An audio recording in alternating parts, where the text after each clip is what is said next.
Imagine looking back almost 12 billion years, back to a time when the universe was still young. Stars were forming rapidly. Galaxies were growing violently. Everything was moving, colliding, spinning, and changing. Then the James Webb Space Telescope looked into that ancient darkness and found something strange. A giant galaxy. Massive, ancient, fully formed. But there was one problem. It wasn't spinning. At least, not the way scientists expected. And that single detail may force astronomers to rethink how some of the biggest galaxies in the universe were born. Because in space, almost everything spins.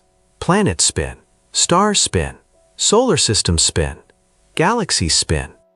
Our own Milky Way is a giant rotating disk with hundreds of billions of stars orbiting around its center. That rotation is not random. It is one of the most basic fingerprints of how galaxies form. When gas collapses under gravity, it does not simply fall straight inward. It twists, it flattens, it forms a spinning disk. That is why many young galaxies are expected to rotate. So when scientists find a massive galaxy from the early universe that barely spins at all, it raises a serious question. What happened to it? The galaxy is called XMM VID1 2075. It is not nearby. It is not modern. It is extremely ancient. The light from this galaxy has been traveling across space for billions of years before finally reaching the mirrors of the James Webb Space Telescope. That means Webb is not seeing the galaxy as it looks today.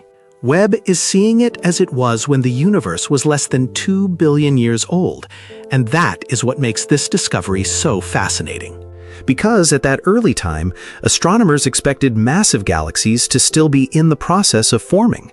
They should be chaotic, they should be active, they should be spinning, growing, merging, and feeding on gas. But XMM-VID1 2075 appears different. It is massive. It is old for its era. And instead of behaving like a normal spinning galaxy, it appears to be a slow rotator. A giant galaxy with little obvious spin. That is strange because slow rotating galaxies are usually seen in the modern universe after billions of years of mergers and evolution. They are often old, massive elliptical galaxies. Instead of having a beautiful flat disk like the Milky Way, they look more like